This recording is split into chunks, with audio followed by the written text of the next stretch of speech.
आज मेरे पास एक छोटा सा टॉपिक है जो मेरी लास्ट वीडियो से ही रिलेटेड टॉपिक है, उसी से कनेक्टेड पॉइंट है मेरे पास।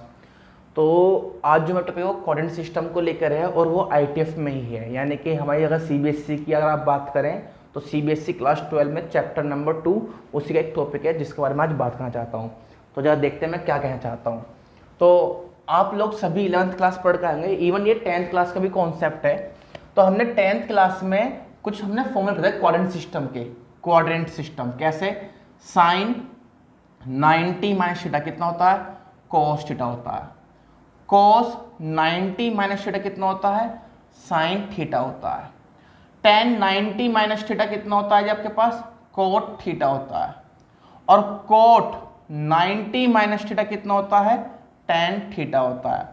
सेक 90 माइनस थीटा कितना होता है, कोसेक थीटा होता है।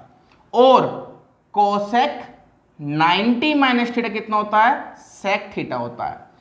ये हमारे ट्रिग्नोमेट्री में है, ये हमने पढ़े हुए हैं। आज जो हमारे पास फॉर्मूला इन आईटीएफ में, वो फॉर्मूला इस प्रकार से अगर देखा जाए, फॉर्मूला ये कहता है इन आईटीएफ ये फॉर्मूला इस प्रकार से है। क्या है फॉर्मूला, देखिए ध्यान से। ये कहता है sine inverse x plus cos inverse x is equal to pi by 2, पहला। दूसरा कहता है tan inverse x plus cot inverse x is equal to pi by 2। और तीसरा कहता है सेक इनवर्स एक्स प्लस के cosec inverse x is equal to pi by 2। ये आपके पास है, तीन फॉर्मूले लिखे गए हैं। अब आप सोचोगे यहां से इसका क्या मतलब है। दरअसल ये फॉर्मूले यही हैं, आपको समझना होगा पहले अच्छे तरीके से। मैंने आपको अपने हर बार एक टॉपिक में बात करता हूं कि ट्रिग्नोमेट्री में समझने वाली बात ये है कि कहीं अगर ये लिखा हुआ है sine theta is equal to x, तो आपको समझना है कि थीटा यहां पे एक एंगल है। क्या यहां पे एक एंगल, और जो एक्स है वो उसकी न्यूमेरिकल वैल्यू, यानी कि वो आंसर जो वो देता है। ठीक है, अगर मैं बात करूं sine inverse x is equal to theta, तो उस समय यहां पे एक्स एक न्यूमेरिकल वैल्यू होगी, आप तो सभी जानते हैं ये एक न्यूमेरिकल वैल्यू है। और जो एंगल होगा उस एक्स वैल्यू उस न्यूमेरिकल वैल्यू के लिए, वो एंगल होता है ये, इसको आप बोलते हैं एंगुलर वैल्यू, यानी कि एक एंगल है ये। मेरी बात सबको समझ में आ गई अच्छे तरीके से। आज आपको ये कॉन्सेप्ट समझना है। इसका मतलब क्या हुआ, आप समझे ध्यान से। यहां पे क्या लिखा हुआ है, एक एंगल तो लिखा हुआ है, साइन इनवर्स एक्स और कोस इनवर्स एक्स, यानी कि जब दोनों की न्यूमेरिकल वैल्यू सेम होगी, ये भी एक्स और ये भी एक एक्स है, तो दोनों की न्यूमेरिकल वैल्यू सेम आ रही है, तो जो न्यूमेरिकल वैल्यू सेम आ रही है वो एंगल, साइन में भी एक एंगल होगा, कोस में भी एक एंगल होगा, वो एंगल जिन पर न्यूमेरिकल वैल्यू सेम है दोनों की, उन एंगल का सम पाई बाई 2 होगा। ये बोलना चाहता, समझो ध्यान से। यहां भी हर जगह क्वेश्चन में लिखा हुआ, यानी कि एक्स तक न्यूमेरिकल वैल्यू है, एक्स तक न्यूमेरिकल वैल्यू है, इसका मतलब क्या भाई, यहां से भी तो कुछ ना कुछ एक एंगल निकलेगा, वो सकता थीटा 1 हो, और यहां से भी कुछ ना कुछ एंगल निकलेगा, वो थीटा 2 हो। तो कह रहा उन दोनों का सम, उन एंगल का सम कितना होगा, पाई बाई 2 का, जब उन दोनों की वैल्यू सेम आ रही हो उन एंगल्स पर, यानी दो डिफरेंट एंगल पर वैल्यू सेम है। यानी कि साइन एक एंगल पे वैल्यू होगा, जो भी होगा, जैसे मान लो साइन 30 है, उसकी वैल्यू कितनी होती है 1/2, और cos 60 की वैल्यू कितनी होती है 1/2। अब आप देखो दोनों की न्यूमेरिकल सेम आ गई 30 पर और 60 पर लेकिन दोनों का सम कितना एंगल का 90। यही तो हमें चीज समझनी है। अगर आप यहां से देखते हैं परसेंट, यहां पर आ जाओ, पहले आप इसी को पकड़ लो।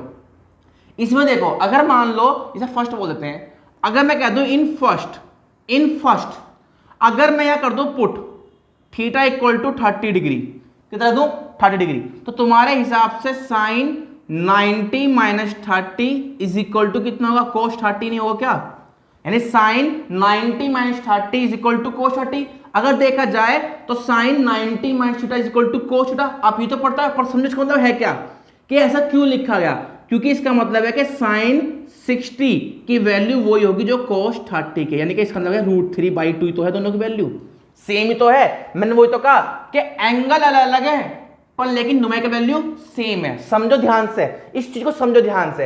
ये भी यही चीज लिखी गई है बस, लेकिन ये इनवर्स में लिखी गई है। अब ये कैसे लिखी गई होगी, इसका प्रूफ तो करना पड़ेगा। तो आप इसके प्रूफ को समझने, कॉन्सेप्ट समझना पड़ेगा हल्का सा, और मैं इसकी भी बात कर दूंगा अभी आपके सामने। जैसे अगर मैं इसी के सामने पहले इसकी बात करता हूं, फिर इसको यहां प्रूफ कर दूंगा। आप खुद देखे ध्यान से, हमने एक कोऑर्डिनेट सिस्टम बनाया। आप एक सर्कल तो जानते हो कि सर्कल बना दिया हमने, आपने 11th क्लास पढ़ी होगी, जिस तरीके सभी लोग पढ़े हुए हैं 11th क्लास, कोई बेवकूफ तो होगा नहीं यहाँ पे। मान लो यहाँ पे कोई पॉइंट है P, जिसके कोऑर्डिनेट है यहाँ x, y, अगर मैं कोई कोजेंशन लाइन स्केच करूं और मैंने मान लिया इसकी जो रेडियस है 1 यूनिट है, कितनी है 1 यूनिट, मैं लिख भी नहीं रहा, मैं बस यहां से लिख के छोड़ दूं 1 यूनिट है यहाँ पे, तो आप सभी लोग जानते हैं कि वो यहां पर कितनी लेंथ कवर करेगा, एक्स तो करेगा, ये तो ओरिजिन है सेंटर इसका, और यही लेंथ कितनी होगी, वाई तो होगी, हाँ या ना। अगर मान लो ये थीटा एंगल है, कितना ये थीटा, तो तुम्हारे हिसाब से ये वाला एंगल, इसको दूसरे पेन से मैं स्केच कर दे रहा हूं यहां पे, ये दूसरा जो एंगल होगा ये वाला, ये कितना होगा आपके हिसाब से, ये वाला होगा 90 माइनस थीटा, होगा या नहीं होगा, बस आप पहले मुझे बताइए छोटी सी बात। अब इस ट्रायंगल को एक नाम दो आप, इसका नाम है POQ बोल दो। अगर मान लो यहाँ पे थीटा कुछ भी वैल्यू है, यानी 30 एंगल हो सकता है, वो आप जानते हो आराम से, तो अगर यहाँ पे बात करें कि हम वैल्यू कितनी आएगी भाई, हमने मान ली भैया यहाँ पे देखते हैं इस ट्रायंगल के अंदर, इन ट्रायंगल POQ हमने मान ली, हमने निकाले कोस की वैल्यू, तो cos theta is equal to कितना होगा, बेस अपॉन हाइपोटेनस, तो x अपॉन 1 होगा, तो यहां से होगा cos theta is equal to कितना हो गया x, तो x एक न्यूमेरिकल वैल्यू है और थीटा उसका एक एंगल है, ठीक है। अब आप जब 10th क्लास में पढ़े हो वहां पे एंगल सिखाए होंगे, जैसे एक ट्रिग्नोमेट्रिक मान लो ट्रायंगल ये है, तो मैं अगर आपसे कहना हूं भाई एक बताओ, ये एक एंगल A है, ये वाला एंगल B है, और एक ट्रायंगल है PQR, मैं तुमसे पूछूं साइन ए कितना होगा, तो तुमने साइन ए निकालना सीखा होगा ना, कैसे, इसके सामने जो परपेंडिकुलर होता है और इसके साथ वाली बेस होती है, तो मान लो यहाँ पे कुछ होगा, तो साइन ए की वैल्यू कितनी होगी, परपेंडिकुलर अपॉन हाइपोटेनस, तो PQ अपॉन PR, ये तो होगा परपेंडिकुलर अपॉन हाइपोटेनस। और इसी क्वेश्चन में लिख दूंगा मैं साइन B कितना होगा, तो आप क्या करो भैया, अब एंगल यहां से मेजरमेंट होगा, तुमने ट्रायंगल को ऐसे घुमा दोगा छोटी क्लास में ऐसे, और इसके सामने देखा होगा, तो उस समय परपेंडिकुलर ये होता है, ये वाला इसके सामने वाली, तो QR अपॉन हाइपोटेनस, हाइपोटेनस तो होगी भाई किसके सामने, ये तो होगी परपेंडिकुलर अपॉन हाइपोटेनस, रहेगी तो PR ही। चलो आपको एंगल तो याद होगा कैसे निकालते होंगे यहाँ पे। अब आप भैया आप ये क्यों बता रहे हो, सॉरी भैया बोल रहे हैं, बेटा कह रहा हूं, सॉरी गलती होगी, समझे ध्यान से। अब आप ऐसे क्यों कह रहे हो, आओ जरा अब हम इसका दूसरा पहलू देखते हैं, क्योंकि हमें अब दूसरा एंगल चेक करना, क्योंकि हमने कहा ना एंगल अलग अलग हो सकते हैं, जैसे यहाँ पे एक बार 30 है तो दूसरा कितना मिल रहा है 60 मिल रहा है, तो हमने मान लिया एक बार एंगल ये है, तो एक बार यहाँ पे देखना पड़ेगा दूसरा पहलू, दूसरे के देखना पड़ेगा। आप यहाँ पे इसको एक और ट्रायंगल ऐसे बना दीजिए यहाँ पे, तो आप देख रहे हो कि जो इसकी वैल्यू होगी तो एक्सी होगी, इसकी तो एक्सी होगी, हाँ या ना। अब इस ट्रायंगल के हिसाब से आपके पास एंगल ये है, तो इसके सामने वाली जो है ये परपेंडिकुलर, ये बेस और ये हाइपोटेनस है, तो अगर आप देखते हो हमारे पास तो ये x है, ये x है, हमें इससे बात करेंगे हमारे पास न्यूमेरिकल वैल्यू एक लेनी है, यानी सेम वाली, तो मैंने यहाँ पे x ली है, तो यहाँ भी देखो x कहां पर आएगी, न्यूमेरिकल वैल्यू किस एंगल पर आएगी, और यहाँ पे x किसको रिप्रेजेंट कर रहा है, इस एंगल के लिए, इस एंगल के लिए क्या है, परपेंडिकुलर है, तो यहाँ पे sine 90 minus theta is equal to क्या होगा, परपेंडिकुलर अपॉन हाइपोटेनस, क्योंकि इसके सामने परपेंडिकुलर, तो परपेंडिकुलर अपॉन हाइपोटेनस, तो x तो आई वैल्यू, तो मैं भी तो ये बोल रहा हूं कि जो वैल्यू कोस थीटा की वही वैल्यू साइन 90 माइनस थीटा की वैल्यू है, समझ में आई बात। अब रही इसके प्रूफ की बात, भाई समझ में आ गई मेरी बात तरीके से, कि जो वैल्यू कोस में थीटा एंगल पे है वही वैल्यू साइन में 90 माइनस थीटा पे होगी, ये तो मुझे प्रूफ करना है यहाँ पे, ये सिंपल होगा सिस्टम। अब हमें इसे प्रूफ करना है, इसे कैसे प्रूफ करें, कोई दिक्कत नहीं, आप आराम समझे ध्यान से, इसका फर्स्ट इक्वेशन बोल दीजिए, ठीक है। क्या आप मुझे बताएंगे यहां से थीटा वैल्यू कितनी होगी, कोस इनवर्स एक्स होगी, इसको आप यहां बोले फर्स्ट इक्वेशन, सॉरी यहां बोले फर्स्ट इक्वेशन, कोई दिक्कत, यानी कि वो x जो न्यूमेरिकल वैल्यू है वो थीटा एंगल में आ रही है, ठीक है, और इसके हिसाब से यहां पे कितनी होगी, 90 minus theta is equal to कितना होगा, साइन इनवर्स x होगा, इसको आप सेकंड बोल दीजिए, खत्म बात। अब देखो आप, अगर मैं फर्स्ट प्लस सेकंड कर दूं, फर्स्ट प्लस सेकंड कर दूं, तो उस समय क्या मिलेगा आपके पास, 90 minus theta plus theta is equal to कितना होगा, sine inverse x plus cos inverse x, यही तो होगा, हाँ या ना। इस थीटा से थीटा कैंसिल आउट, तो क्या होगा, sine inverse x plus cos inverse x is equal to π/2, क्योंकि आप तो जानते हैं एंगल है, एक्स एक न्यूमेरिकल वैल्यू है और ये साइन इनवर्स एक्स एक एंगल को रिप्रेजेंट करता है, इसका मतलब क्या हुआ, उन न्यूमेरिकल वैल्यू जो सेम है उन पर उन दोनों के एंगल का सम कितना होगा, 90 होगा, ये मुझे प्रूफ करना था, यही आपका पहला फर्स्ट फॉर्मूला है, बाकी दो फॉर्मूले भी ऐसे ही प्रूफ होंगे। हाँ आप चाहो तो कुछ और तरीके से भी कर सकते हैं, जैसे हमारे एनसीईआरटी में कर रखा है प्रूफ, तो आप ऐसे भी कर सकते हैं, कोई बहुत बड़ी बात नहीं है, अगर आप चाहोगे तो मैं एनसीईआरटी के तरीके से भी कर सकता हूं, इसमें बहुत सिंपल सा कॉन्सेप्ट है, कोई बहुत बड़ी बात नहीं है। कैसे, आपके पास लिखा हुआ sine inverse x plus cos inverse x is equal to π/2, जान तो जैसे यार अब ये हमें कुछ आता तो है नहीं, तो हम क्या करेंगे ट्रिग्नोमेट्री पहुंच जाएंगे, जो हमने पहले पढ़ा हुआ। इनवर्स के बारे में जानकारी नहीं है तो क्या करेंगे ट्रिग्नोमेट्री में। कैसे? आप एक काम करो, यहां लिख लो let y is equal to sine inverse x, मान लो क्या मान लो साइन इनवर्स x, ठीक है। अब हम क्या करेंगे, ITF में नहीं पढ़ेंगे, इन ट्रिग्नोमेट्री पढ़ेंगे। तो यहां से x इक्वल टू कितना हो जाएगा आपके पास, साइन y हो जाएगा, हाँ ये ना। क्या मैं कह सकता हूं कि जो वैल्यू x, यानी जो x की वैल्यू जो x है वो साइन y एंगल पा दे रहा है, साइन y एंगल दे रहा है, तो यही वैल्यू को मैं लिख सकता हूं cos 90 माइनस, यानी cos pi by 2 minus y। That means जो न्यूमेरिकल वैल्यू है वो cos में पाई बाई 2 माइनस y, क्योंकि आप जानते हो cos 90 माइनस थीटा कितना होता है, साइन थीटा होता है, इसलिए मैंने इसको ये लिख दिया। कोई दिक्कत किसी को यहां से? कोई दिक्कत नहीं सकती यहां पे। तो pi by 2 minus y is equal to कितना हो, cos इनवर्स x होगा या नहीं होगा, आप बताओ अच्छी तरीके से।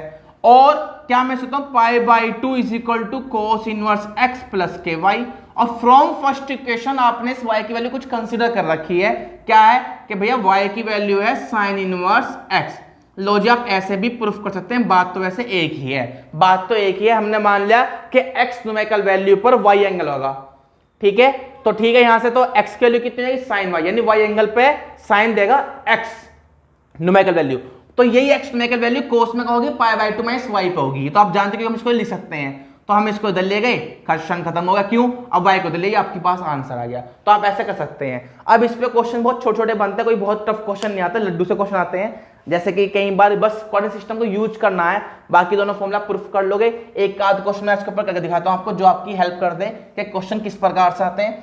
क्वेश्चन बहुत आसान से आएंगे, चाहे आप इसके ऊपर दूसरे क्वेश्चन बनाइए। जैसे देखो कैसे होगा, इसका यूज देख लो। जैसे मान लो ये लिखा हुआ है साइन, यहां लिखा हुआ cos inverse x plus sine inverse 3/5 और इक्वल टू लिखा हुआ 1, और मैं आपसे कह लूंगा find the value of x। अगर तुम्हें 1 मार्क का क्वेश्चन है, एमसीक्यू है, तो दो कैसे करना है, तुम जानते हो 1 है, ये 1 का होता है साइन पाई बाई 2, तो पक्का इसका मतलब सम होगा पाई बाई 2 होगा, सीधी सी बात है। ये तो इसका एंगल है, साइन का तो एंगल है, और आप 1 मार्क में करते हैं। चलो पहले मैं आराम से एक्सप्लेन करता हूं, सुन लो ध्यान से, पहले शॉर्ट टिक से नहीं, पहले कॉन्सेप्ट से समझते हैं, फिर 1 मार्क पाएंगे। चलो आप सिंपल समझो पहले, क्योंकि एकदम शॉर्ट करना बड़ा दिक्कत हो जाएगी, समझ नहीं आएगा। हमें यहाँ पे एक्स की वैल्यू फाइंड करनी है। तो देखो आप किसी के अंदर जाते हो ना, जैसे देखो आप डॉक्टर के पास जाओ, कहने लगो जी मेरे पेट में दर्द हो रहा, तो क्या करेगा, तुम्हें बाहर देखकर बता सकता क्या है, अंदर मशीन डाल लेगा, स्कैन करे, जब देख के बताएगा भाई तुम्हारे अंदर क्या समस्या है, जब देख के बता पाएगा। तो समस्या क्या है, यहाँ पे एक आइटम का ब्रह्मास्त्र है, ये रूल है। अगर तुम्हें ये वाली वैल्यू निकालनी तो पहले से नंगा करना पड़ेगा, मतलब कि इसे हटाना पड़ेगा यहाँ से, सबको सिस्टम खाली कर दो। जब आप इसे खाली करोगे तभी तो एक्स निकल कर पाएगा। तो इसलिए सबसे पहले जरूरी क्या है, आप इसको हटाओ यहाँ से। तो कैसे हटेगा, आपके यहाँ साइन रखा है या 1 रखा है, तो तुम जानते हो वैल्यू साइन में कहाँ होती है, साइन पाई बाई 2 पे होती है। तो साइन यहाँ लिखिएगा, यहाँ लिखिए cos inverse x plus sine inverse 3/5 लिख दे यहाँ पे।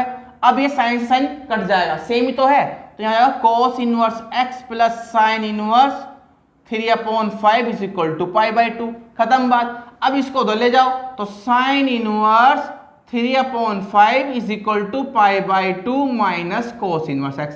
और अभी आपने फॉर्मूला पढ़ा ही था कि इन दो का सम होता है पाई बाई 2, तो यहां से पाई by 2 minus cos inverse x, pi by 2 minus cos inverse x किसके इक्वल हो जाएगा, साइन इनवर्स x के हो जाएगा। तो ये होगा साइन इनवर्स 3/5, इससे कट जाए तो x इक्वल टू कितना हो गया 3/5। इस तरीके से क्वेश्चन हैं, बहुत सारे आप क्वेश्चन बनाइए, आराम से हो जाएंगे, मजेदार क्वेश्चन, कोई बहुत बड़ी बात नहीं है। अगर आपको 1 मार्क में क्वेश्चन करना है, 1 मार्क में नहीं, बहुत जल्दी ध्यान देना यार, ये 1 दे रखा है, तो तुम्हें पता है क्या होता है, साइन पाई बाई 2 होता है। इसका मतलब क्या हुआ कि इसकी वैल्यू अंदर वाले की पाई बाई 2 होगी, कितनी होगी, पाई बाई 2 होगी। अगर आप समझदार हो, पाई बाई 2 कब होगी, जब एंगल यानी न्यूमेरिकल सेम होगी। 1 मार्क के क्वेश्चन बता रहा हूं मैं, अगर आप एनडीए एग्जाम में या कुछ ऐसे क्वेश्चन में आप देखना चाहते हो कि भैया इसका एंगल तो है ये, तभी तो वैल्यू बना रही, तो एंगल कहां होगा, पाई बाई 2 पे, और पाई बाई 2 कहां होगा, आपको मैंने बताया जब इसकी न्यूमेरिकल वैल्यू क्या होगी, सेम होगी, तो पक्का इसकी वैल्यू भी 3/5 होगी।